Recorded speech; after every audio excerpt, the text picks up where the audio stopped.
অন্তর্বর্তী সরকারের যুব ও ক্রীড়া উপদেষ্টা আসিফ মাহমুদ সজীব ভুঁইয়া নিজের নিরাপত্তার স্বার্থে বৈধ অস্ত্র রাখার দাবি করলেও তার লাইসেন্স প্রাপ্তি প্রক্রিয়া নিয়ে সরকারের অস্ত্র নীতিমালার শর্ত পূরণ করেছেন কিনা তা নিয়ে প্রশ্ন উঠেছে। ব্যক্তি পর্যায়ে আগ্নেয়াস্ত্রের লাইসেন্স প্রদানের সরকারি নীতিমালা আছে। সাধারণ যোগ্যতা হলো বয়স 30 বছর হতে হবে।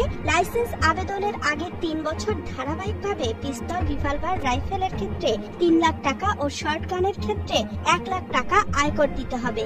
তার পরিশোধিত আয়ের পরিমাণ উল্লেখ সহ এনবিআর এর দেয়া প্রত্যয়নপত্র আবেদনের সাথে দাখিল করতে হবে। অভিযোগ উঠেছে উপদেষ্টা আসিফ মাহমুদ এইসব শর্ত পূরণ না করে আগ্নেয়াস্ত্র রাখার বিষয়ে জাতির কাছে মিথ্যা তথ্য দিয়েছেন।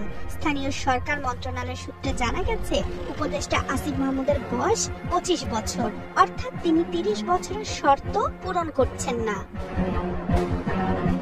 অনুসন্ধানী সাংবাদিক জুলকারনাইন সায়ের এ বিষয়ে রবিবার রাতে নিজের ফেসবুক আইডিতে একটি পোস্ট দেন। তিনি বলেন, ব্যক্তি পর্যায়ে আগ্নেয়াস্ত্রের লাইসেন্স প্রদানের শর্তগুলো আসিফ মাহমুদ পূরণ করেছেন কিনা।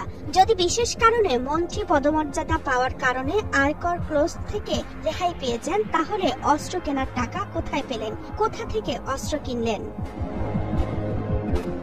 সাংবাদিক ও কলামিস্ট আনিস আলমগীর আসিফ মাহমুদের ম্যাগাজিন কাণ্ড, দায়িত্ব জ্ঞানহীনতা, আইনি ব্যত্যয় ও আত্মপ্রতারণার প্রতিচ্ছবি শিরোনামে একটি স্ট্যাটাস দিয়েছেন। নিজে আইনের উদ্ধৃতি দিয়ে লেখেন, যে কোনো আগ্নেয়াস্ত্র বা তার অংশ আন্তর্জাতিক ভ্রমণে বহন নিষিদ্ধ, বিশেষ অনুমোদন ব্যতিরেকে। প্রশ্ন হচ্ছে, এটা কি নিছক ভুল নাকি অহংকারের বহিঃপ্রকাশ? যদি ধরা না পড়ত তবে কি তিনি একে ভুল বলতেন?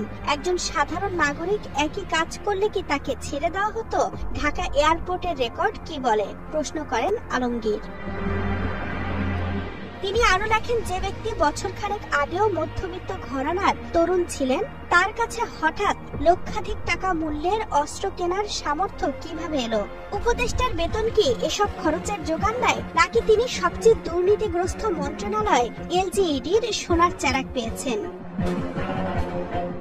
আনিস আলমগীর লিখেছেন, যারা ক্ষমতায় থেকেও নিজেদের নিরাপদ মনে করেন না, তারা ক্ষমতা হারালে কোথায় যাবেন এমন প্রশ্ন উঠতেই পারে। তবে কি তাদের আশ্রয়স্থল বিদেশে? 29 জুন হযরত শাহজালাল আন্তর্জাতিক বিমানবন্দরে উপদেষ্টা আসিফ মাহমুদের ব্যাগে গুলির ম্যাগাজিন পাওয়া যায়। রাতে এক ফেসবুক পোস্টেও উপদেষ্টা আসিফ তার ব্যাগে গুলির ম্যাগাজিন থাকার বিষয়টি স্বীকার করে ঘটনাটিকে অনিচ্ছাকৃত বলে জানান।